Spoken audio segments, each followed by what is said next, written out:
If you enjoy hearing these eerie tales and want more to help you drift off or keep you up at night, don't forget to tap the like button.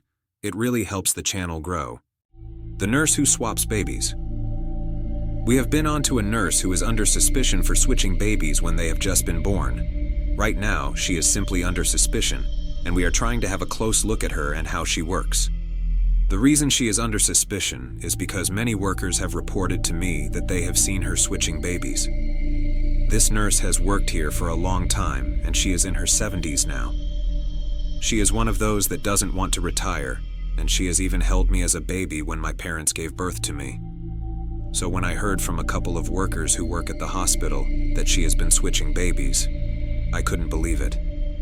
I didn't want to believe it or even do an investigation, but no parents have come back to us thinking any different. So it's just a couple of hospital workers, and they have always had a good relationship with this nurse, and so I do trust them. It's a serious accusation, and she has worked so long at the hospital and seen the birth of many generations, but this will certainly end her. I see her walking around the hospital, and I can't believe that she still works here after so long. I have to assume that she has been doing this from the start of her career. She doesn't need the money, and she is simply working because she likes it. I'm assuming, of course. I definitely won't be working here in my 70s, but this nurse is made differently. I remember following her, and she goes into the newborn baby unit, and right there I see her swapping babies. Her eyes, though, are a mix of gold and white. Then they go back to normal. She then looks at me and says, "I'm getting too old and getting too bad at sneak swapping babies." She also smiles. I question her about what she is doing, but she says, "Majority of babies don't belong with the family they were born into, so I swap them into a family that they do belong with." I try to say something, but she cuts me midway and says, "I even swapped you at birth, and if you had gone home with the family you were born into, you would have turned out very bad." And she says this as her eyes turned weird again. I can see possibilities and what each new life is like with certain families. Because of me, I have secretly saved so many lives and turned this town into a functional place, she explains further. I get security to get her off premises, and she has been fired. In behind me. It was raining heavily that day. I think the date was the 12th of December. I had been held back that day due to my worsening grades, so none of my friends were with me. I was returning home all alone, but I had been feeling something off that day.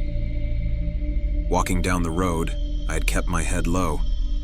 I did not want to turn because what if there was one of my friends waiting to prank me? Or what if there was something else? Finally, I turned, hoping to see one of my friend, but it wasn't like that. My friend was not there. It wasn't even a human. A lady stood there about 10 to 13 meters away from me. There was nothing human about that lady. She was around 8 feet tall. Her face was grotesque, a nightmarish distortion. There were many eyes on her face staring at me. Her hands swayed beside her knees and her jaw. It felt as if it would fall off at any moment. I froze, trying to understand what I was seeing. But then she started running towards me on all four.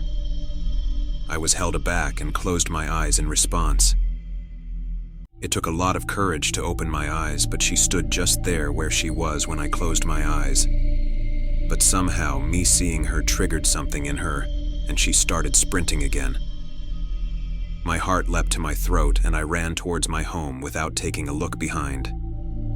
That night, I tried to convince myself it was just my imagination, a trick of the rain and my overworked mind. But deep down, I knew better. The next day, she was there again, standing in the exact same spot.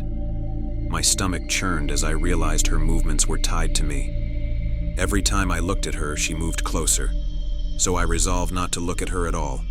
But nothing worked out according to me. Days turned into weeks. Each time I saw her, she was closer than before. December 26th. A lore of time had passed since that rainy day, and now she's right behind me. I don't know why I always take a look at her. She is right behind me now. I can feel her breathing behind my back as I am typing this. I somehow know she is smiling right now, laughing at my suffering. I don't know why, but I can't stop looking at that thing. There's a strange force pulling me. I don't know why this is happening to me. I don't want to die, I want to live. I won't look back. I won't look back. I won't. I won't. I can't help it. She's pulling me again, forcing me to look. I have to see her. Safe spot. Blood runs cold, I like to drink. Fuck, who doesn't? I have a lil spot, about 1 minute walk from my house. A nice river spot. I sit there all the time when I need to sober up. I light a cigar, usually have a Gatorade or water with me to hydrate. Usually I sit for a good hour, maybe more, depending how drunk I am. Tonight was just like any other. Had a few friends round, drunk too much, felt dizzy, went for a walk. Ended sitting in my usual spot, started smoking and sipping my delicious electrolyte drink. I always have earphones in, listening to music and just thinking, letting myself be sad, happy, angry, whatever the hell my heart wants me to feel. So I'm sat there, enjoying the peace. It's super quiet there all the time. Sometimes I even nap like 15 minutes at 4 a.m. It's a safe spot. Tonight, however, I suddenly started to feel dread. I mean, like, my blood started to run cold. My heart started racing. I'm looking around, it's pitch black and there's loads of foliage around, so I can't see anything anyway. I turn on my torch and suddenly the feeling amplifies.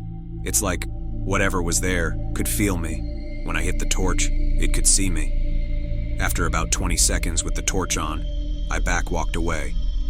Watching the foliage intensely with my torch shining, the feeling didn't subside.